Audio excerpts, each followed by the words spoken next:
Good evening, everyone.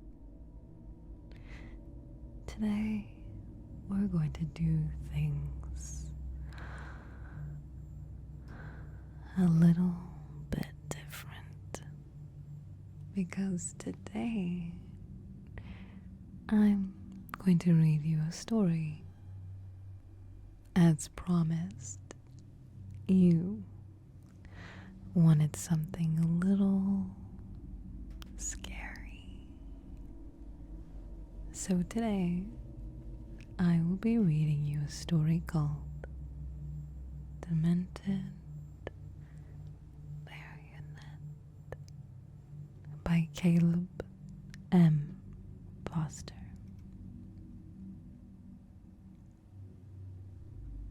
So get comfortable and close your eyes. And this time, maybe try not to sleep.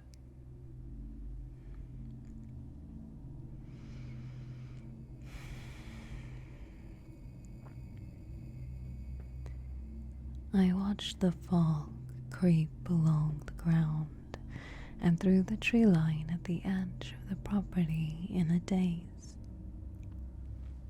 I had been staring for a while, slowly realizing that I was still tightly gripping a mug. My hand trembled as I brought the tepid coffee to my lips, almost causing it to spill. I closed my eyes, taking a sip. The contrast of the warm liquid to the chilly morning instilled a slight, temporary sense of relief. As I opened my eyes, the feeling of fear and uneasiness began to re-emerge. My other hand was still clinging to my phone, the screen now black from timing out. I knew that I needed to unlock it and keep watching the camera footage from last night. That I had to check and see if anything else had happened. But the overwhelming feeling of dread was paralyzing. Eventually, I managed to push through and open the video, gulping down another swig of coffee before pressing play. I slowly tracked through the few hours of familiar and utter stillness that always permeates the house after Magdalene goes to sleep. The recording showed the hallway adorned with portraits of her loved ones past. My door, the bathroom door, and the door to her bedroom at the end of the hall. Her door had been left ajar, just like it always was. And then it happened. The old, heavy oak door began to slowly open. The squeak of the hinges sent shivers down my spine and stirred a wave of anxiety in anticipation for what I knew was coming next. Through the darkness, a figure started to take shape in the doorway, making its way towards the camera. It appeared to be walking backward, hunched over forward towards the doorway with its arms hanging limply. The floorboards creaked steadily with each slow, lumbering step. As it drew near, I could now begin to make out the floral pattern of a nightgown. I began to press backward into the old porch chair, almost as if instinctively trying to get away while I continued to approach the camera, my heart drumming intensely as I prepared myself. Now only 10 feet away, the upper half of the figure began to move into a straight, upright position, almost as if being manipulated externally. its arms still dangling freely. It then started to convulse slightly and contort backwards into a jarring, unnatural way, accompanied by the gut-wrenching sounds of crackling and popping. The limp arms adjusted accordingly with the angle of the torso, again hanging towards the floor. I could now see its long, stringy, extremely thin and patchy white hair dragging along the floor between its legs as it continued to move towards the camera, never skipping a beat. It was now face to face with the lens. A faint, ominous voice cracked forth, almost inaudible, like the sound of the final escaping breath of death. I know you're watching. A shriek escaped my lips, and the coffee mug slipped from my hand and shattered across the concrete porch. My eyes were still locked on the terrifyingly gruesome face, the head convulsing as it slowly swung from side to side like a pendulum. Viewing the footage again confirmed that this was real. I hadn't imagined it. Cheryl, are you alright, dearie? Magdalene asked through the screen door. Yeah. Yes, I'm fine, I replied without looking in her direction, hitting the lock button on my phone as I stared off into the distance. I heard the old spring on the door creak as it opened a little, and out of the corner of my eye I could see a small section of a floral print nightgown gently swaying in the breeze. She spoke again. Oh my, so that was the commotion. Well, once you get it cleaned up, come on in and we'll get you another. Okay, Magdalene, I'll get breakfast started too. But it's awfully chilly out here this morning. I don't want you to catch a cold. You're sweet, dearie. Don't know what I'd do without you. She retreated inside, the rickety screen door closing behind her with a dull thud. I took a moment to collect myself as best as I could before picking up the shards from the mug and reluctantly made my way inside. I've been Magdalene's living caregiver for the better part of a year now. She's been a close friend of my family for many decades, starting with my late grandfather and great-grandparents, and when he was just a young boy, and over the years has always been an all-around kind, reliable, and supportive neighbor. I use the term neighbor loosely, as even though her property was the closest to ours, it was still almost a mile away. I look back fondly at my memories of playing in the woods with my brother, and always seeming to somehow end up on her property. We were always invited inside for fresh cookies and stories of the good old days. But I digress. We have always had a close relationship with her, and I would do anything we could to look out for the old widow with no family of her own. Which brings us to the topic at hand. When my mother informed me that Magdalene, now 96 years old and in a progressed state of dementia, needed someone to look after her, but was unable to afford professional services, I didn't hesitate to volunteer for the job. My mom would have readily taken the position herself if she wasn't the main source of income for our household. and was elated that I chose to do so. We wanted nothing more than for her to be able to live comfortably in her own home until it was either, her time, or until she reached the point that she required admittance to a nursing home. I may not be professionally trained, but I know how to cook, clean, sort medicines. My mother taught me how to check vitals using the devices she was able to procure for Magdalene. I also have nothing going for me in my own life. No husband, children of my own, no career, no attachments. I've basically just been going with the flow my entire life, and felt that some routine and purpose may help me figure that path out. Magdalene is one of the sweetest old ladies you could ever meet, and I wholeheartedly believe the woman has never felt a single ounce of hate or malice towards anyone in her entire life.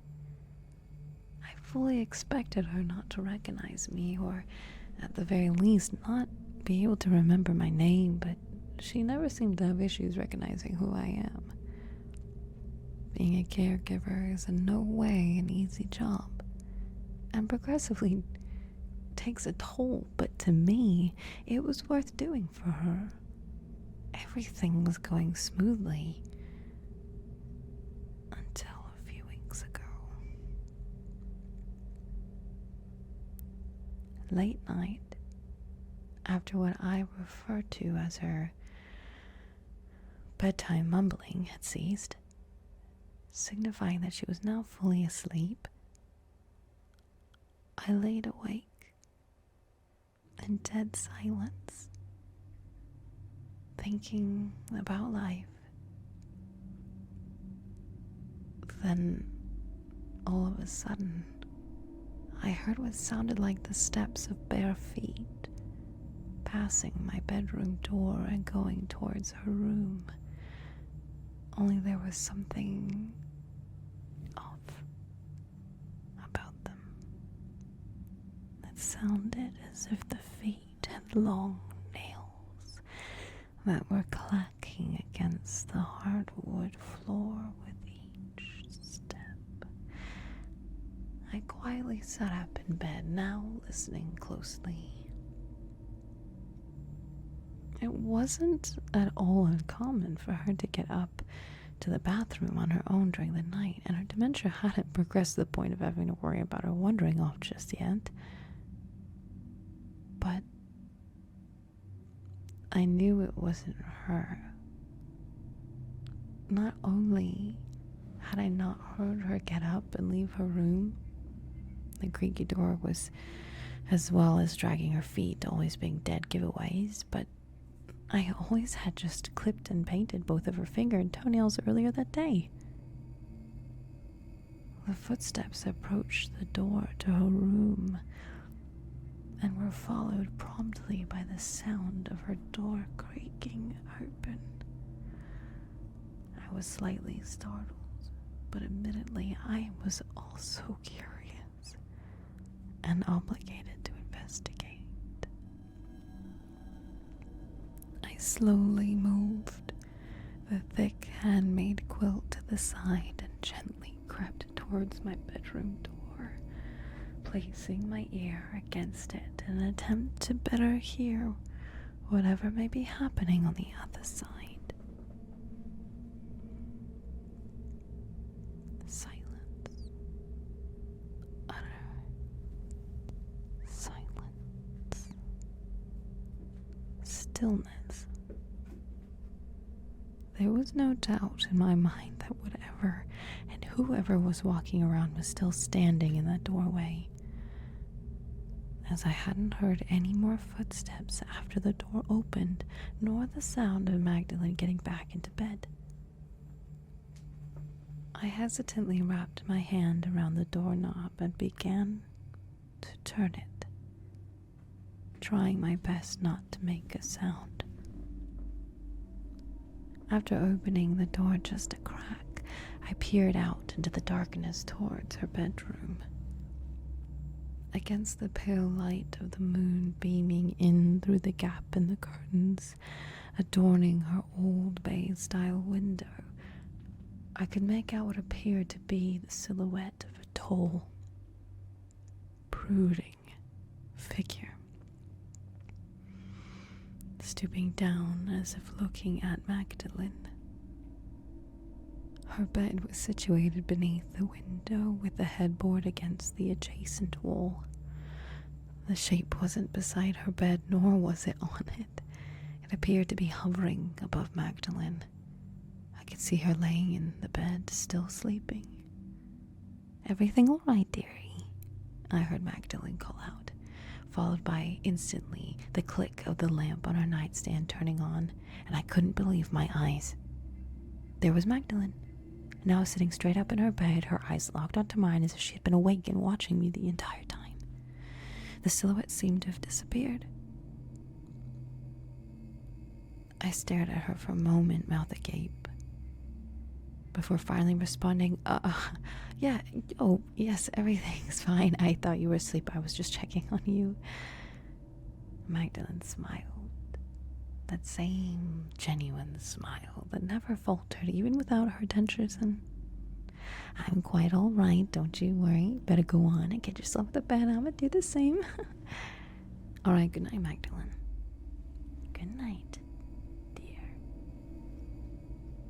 She turned off her light and laid back down as if nothing had happened. As for me, I returned to my room and tried to reason away what I had just witnessed, as my tired mind playing tricks on me. A few days of the typical routine of housework, doing checkups and answering Magdalene's repetitive questions passed without anything strange or noteworthy occurring. That is, until the night before my mother was due to stop by for a check-in. I had put Magdalene down for bed a few hours prior to this occurrence. Her nighttime mumbling had already ceased, and I was finally at ease enough to call it a night by myself. And that's when I heard it. The sound of her mattress squeaking and bare feet hitting the hardwood, shifting under the weight. This, of course, roused my awareness, and I began listening intently. Those footsteps. I recognized the sound. Not only were they Magdalene's lumbering steps, but they were accompanied by the same sound of long nails striking the floor. I sat straight up in bed as quietly as I could, a sense of uneasiness beginning to overtake my body. I heard the old oak door creak open, and now the footsteps were steadily coming closer, closer, and closer still, until they stopped right outside of my bedroom door. My eyes wide and ears sharp, I took in a breath and held it, listening intently for any noise that may pierce the now dreadful silence. I was waiting for what felt close to an hour when all of a sudden,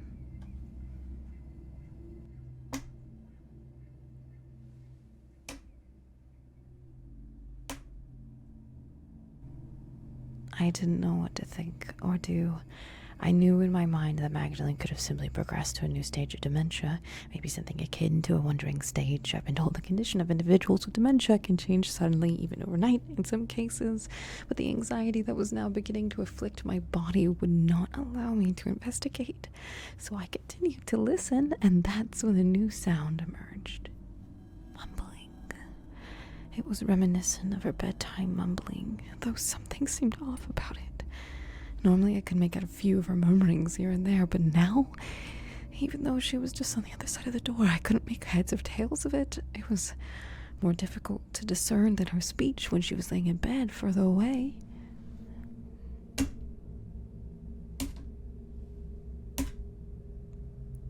Then, as abruptly as it had begun, the mumbling ceased. and the house again fell dead silent. I continued to listen for any more patter or murmuring of footsteps, or what felt like an eternity before finally mustering the courage to investigate. I made my way over to my door as quietly as the floor would allow, held my breath, and opened the door. Nothing. All that was looking back at me from that hallway were the faded old portraits. I stuck my head out and looked towards Magdalene's doorway, which had been left peacefully just as I had left her, although I had never heard her return to her room. The next day, my mother came to visit and drop off some supplies. Magdalene had just laid down for a nap a couple of hours prior, so we decided to have some coffee on the porch to avoid disturbing her. "Everything all right, Cheryl? You look exhausted, baby?" my mother asked, bringing her mug up to her mouth. "Yeah, just tired, I guess. You know, it hasn't exactly been easy, but it could be much more difficult. I think that Magdalene may be getting worse. I fear she may have started the wandering phase last night." "Really?" "Yes, sometimes she'll get up to go to the bathroom and then go right back to bed, but that's not what happened. I heard her moving about after bedtime, and luckily she didn't get too far, but she stood outside of my door for a while, murmuring to herself, and then eventually went back to bed." "Oh, poor thing. I know it's hard watching this happen to someone so dear to us, but you're doing a good thing here, and I know she appreciates everything you do for her." "Yeah, I know. But what can we do about the wondering? What if I'm asleep when it happens?" Mom finished her coffee, gently sitting the mug down on the old rusty table situated between us. "I think I'll have an idea." "Tripwires and tin cans?" I replied jokingly.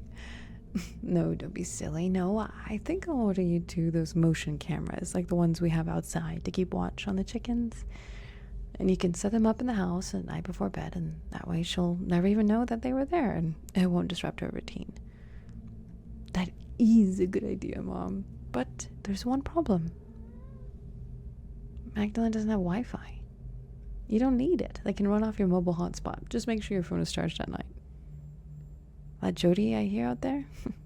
You want some coffee, dear?" We hear Magdalene call to my mother from the screen door. "No, that's quite all right, honey. I was just about to leave. How are you?" my mother replied. "Oh, I'm fine. Just fine, thanks to your girl here. Don't know what I'd do without her. Ain't no use running off so soon now. Would you like some coffee?" My mother and I chuckled to each other. "All right, Cheryl, be good.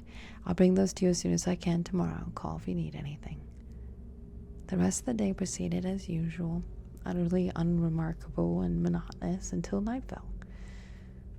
Magdalene was in bed, and now fully asleep as I lay wide awake, the previous night still replaying in my mind. And then, the bed creaking, the feet hitting the floor, the tapping of the nails, exactly how it happened last night. Only this time the footsteps didn't stop at my door. Instead, they continued down the hall. As they passed, I heard what sounded like fingernails being dragged across my door, accompanied by that same low, almost inaudible mumbling, and what sounded like impersonation of Magdalene's signature chuckle. The footsteps continued down the hallway, seeming to stop in front of the stairs to the second floor. Magdalene hadn't been able to ascend them in many years due to her weakened state, and I only did so on occasion for cleaning and to store or retrieve supplies. Lo and behold, they began to creak as if supporting someone's weight. It sounded like whoever was ascending them had stopped after 3 or 4 stairs, as if they were just standing there mid-flight.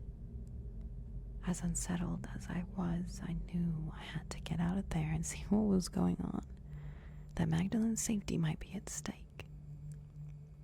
Not wanting to potentially startle her and cause her to fall, I made my way out of the hall as steady as I possibly could. I leaned against the wall opposite the stairs in an attempt to take some of my weight off the old floor, and it helped considerably in reducing the creak of the boards. I then made my way towards the stairs, making sure to avoid knocking any of the old portraits off the wall. I continued my approach, slowly, methodically. I heard no sounds coming from the stairs themselves, only the same low murmuring that I had heard as the footsteps passed by my door. I almost gasped as the stairway finally came into view. Standing not mid-flight as I had assumed, but on the middle landing was Magdalene, bathed in the light of the full moon. Her dark silhouette was a stark, eerie contrast to the pale brilliance. I couldn't fathom how she managed to get to that point in her feeble state, as well as without me hearing anything. But that was at least a startling aspect of the situation. Magdalene was facing the window of the landing, almost completely erect instead of taking her perpetually hunched posture. It appeared as if something unseen was steadying her, holding her up. Her head was still drooping between her shoulders, slowly rocking from side to side, almost in rhythm with the mumbling. And all of a sudden, I heard a sickening pop, accompanied by the sounds of bones crackling. She was no longer hunched over whatsoever, now arching slightly backwards, arms back and bent at the elbows, as if something was restraining her. Her head snapped back, almost as if forcefully pulled. I could see the light from the moon now streaming through the thinning hair on the top of her head, and then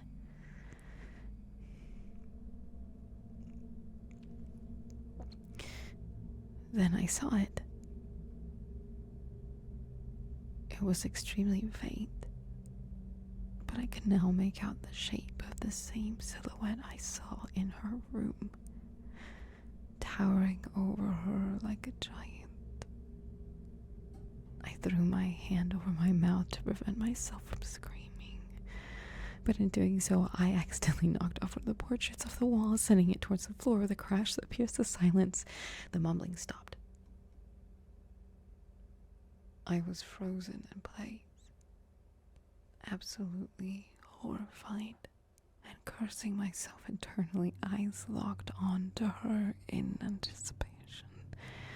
I watched as the shadow seemed to swirl and dissipate into her body, and then I heard it again, the gut-wrenching popping, the crackling, and watched in total disbelief as her upper half began to fold backwards, facing me.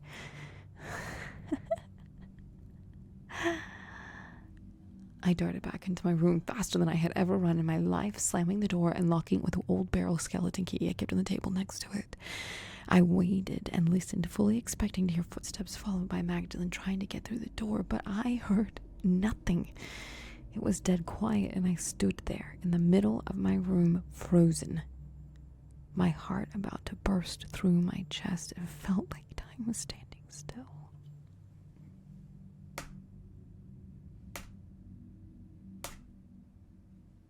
The sudden noise and the realization that she was there outside my door, that I hadn't heard any indication of her approach, sent me stumbling back onto the bed, blood running cold and trying my best to steady my breath.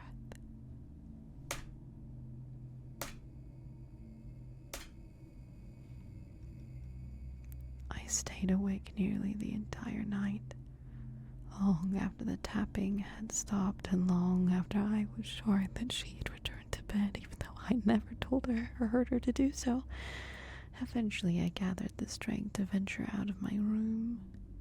I looked over through the crack in the door into Magdalene's room, and to no surprise, she was still fast asleep. Before venturing down the hall, I inspected my door. There was no evidence of the scratching I had heard. Maybe I'm just losing my mind or having vivid nightmares, I thought to myself. Although relieved at finding no evidence, I was still fairly shaken. I made my way into the kitchen, brewed myself a pot of coffee, and went to sit on the porch. Awaiting my mother's return, I had almost jumped with glee with her car finally rounded the turn at the end of the old dirt driveway. "Hey, hun, I just got off of work. Anything new happened since yesterday?" she asked as she handed me a couple of brand new motion cameras still dressed in her scrubs. "Mom, I think something's wrong with Magdalene." "What do you mean by that?" she replied as she lowered herself into the empty chair. "She's been acting very strangely at night, and I know you wouldn't believe me if I told you." "Try me." I didn't want to tell her what I thought I had seen. I knew she'd think that I was off my rocker. Well, it's not only the fact that she's wandering at night now, it's that there's something off about it. Almost as if it's not her at all, like something's making her, forcing her to behave in a way that's, I don't know, kind of scary. I answered, still staring off into the distance. "Are you sure you're all right?" my mother asked, placing the back of her hand against my forehead. "I'm not sure. I feel like I'm losing it." "Perhaps the stress of doing this every day is wearing you down, taking its toll on your mind and causing you to misperceive the situation. Maybe you need a break." "Maybe you're right.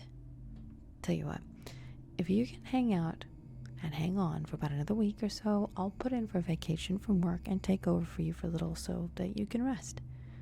"That'd be great, Mom. Would you mind staying here for a couple of hours so that I can get some sleep? Last night it really messed with me. I could hardly rest at all." "Of course, dear, that wouldn't be a problem," she responded, leaning in to kiss me on the head. "I should visit with Magdalene anyway, but I can't stay too long because I have to work tonight. I have to get some sleep myself eventually." My mother spent several hours with Magdalene as I slept, heading out into the late afternoon.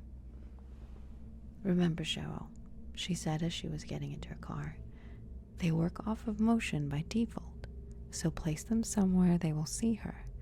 It'll send a notification to your phone if it picks up anything, so your sound is on. You'll be able to see the feed right away." I deduced that at the end of the hall, facing towards her door, would be the ideal spot for one, and decided that placing one beside the front door facing towards the stairs, after what happened last night, was the other obvious choice. There was no way she could get far without alerting the cameras. Nightfall was once again descending upon us, and the fear of reliving what happened last night filled my body with dread. But nothing happened. Perhaps having the cameras had somewhat put my mind at ease and kept me from conjuring another scenario. Magdalene was asleep, utterly quiet, but I was absolutely on edge. I waited and listened with anticipation, eventually managing to drift off comfortably to sleep, receiving no alerts from the cameras. The next morning, as I made my way towards the kitchen to prepare my coffee, my phone began to ding as the cameras observed me. Good to know they're working, I thought. As I stepped into the antiquated kitchen, I noticed that the coffee maker had already been set up. There were grounds placed in the upper chamber and the appropriate amount of water in the tank, as well as my favorite mug sitting beside it. I never prepared it at night, always waiting until morning for absolute freshness. there was no way for Magdalene to have gone past the cameras, especially after confirming that the motion sensors worked. With no other explanation, I begrudgingly wrote it off as the lapse of memory, assuming that I must have prepared it the night before. Maybe I simply forgot in the midst of my mental turmoil. I proceeded to brew my coffee and made my way to the porch to ponder the entirety of the situation I found myself in over the past week. Perhaps I really was at my mental limit. Maybe none of what I'd experienced actually happened. Was my subconscious projecting, twisting Magdalene into some kind of monster from the months of building tension with no real breaks? But probably so. I proceeded through the day as usual. Magdalene's constant, chipper demeanor acted as a kind reassurance that my mind had been playing tricks on me. There's just no way that this sweet, mostly incapacitated little old lady could have possibly done those things. Right? If everything had actually happened, her brittle bones would have been broken from the contortion I witnessed. But she was absolutely fine. The cameras also didn't pick up any movement from the night before, so there was nothing to corroborate my suspicion that someone else had set up the coffee maker. The setting sun was now disappearing behind the trees, the light slowly receding through the dingy glass of Magdalene's old bay-style window. "Did you make sure to turn the oven off, dearie?" she asked me. "Yes, ma'am, I did. Heading off to bed a little early tonight. Figured I might as well need my beauty sleep." I chuckled. "No way, you're the most beautiful lady I've ever known." "Good night, Magdalene. You're too sweet. Good night, dearie." "Oh, did you turn the oven off?" Magdalene had now been asleep for a few hours. There wasn't a sound to be heard and no alerts from the cameras, so I decided to try to get some rest myself. I was almost asleep when I heard it.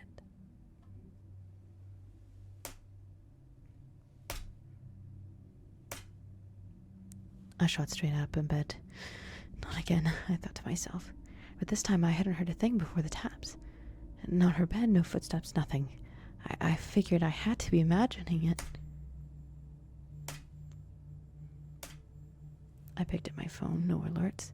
The camera hadn't picked up any motion at all. I turned the brightness down on my phone, unlocked and opened the motion camera app so that I could watch the live feed of what was happening outside of my door. And once it connected, I could see Magdalene standing right in front of my door, in that same strange pose that looked like something was holding her up. I pressed record.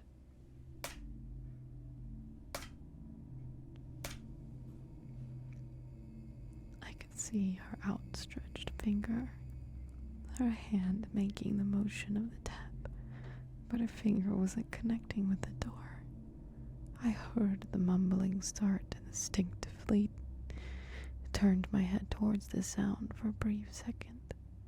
When I looked back at the screen, I saw Magdalene's head was now laying back on her shoulders, limply swaying from side to side. I couldn't make out any of her facial features as they seemed to be obscured by the darkness. All of a sudden, her head snapped forward, and she began tapping again.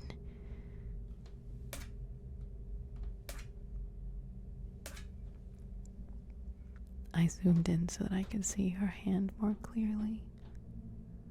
She wasn't making contact with the door, but I could see what looked like a shadow protruding from the end of her finger, almost like a claw. And then something new happened. Something she hadn't done before. She reached for the doorknob and attempted to turn it. Shivers crept down my spine as my eyes darted back and forth from the knob to the footage, thankful that I had remembered to lock the door. I could tell from the video feed that it was getting frustrated at being unable to open the door. She began forcefully banging upon it, and I became petrified at the thought that Magdalene might just burst her way through. And then I heard the mumbling again. Only this time, I could understand it. I was being directly spoken to through the door, but the voice was not Magdalene's. It was male, ominous and sinister. Even though I could make out the words, they sounded like little more than a forced groan. Let me in, dearie. I can't do it myself with this old body. I have no idea what came over me, but before I even realized what I was doing, I was standing at the door screaming in response, "Get out of here, leave us both alone, go back to whatever hole you crawled out of." Everything was still for a moment, and then it said to me, "I am the one that gives the orders, pulls the strings around here. You'll see soon enough." I watched the feed in utter disbelief and horror as Magdalene was lifted a few inches off the ground, almost as if attached to a pulley system. She was then turned away from her bedroom door, facing towards the camera. Her right arm to the side, she began floating backwards, fading into the darkness of her bedroom. The shadowed nails on the tips of her fingers scraping along the wall. Her door slowly creaked closed, slightly ajar like I always left it. I dropped my phone and held my face as I began sobbing uncontrollably, falling back into my pillow as I sank into a sea of fear. I eventually managed to cry myself to sleep, relieved that it had seemed to have stopped for now. That is where we'll stop for tonight. If you like the story so far, please be sure to check them out on creepypasta called Demented, Marionette by Caleb M. Foster. Come back on Friday, will you, to hear the rest of the story. In the meantime, keep your doors locked and try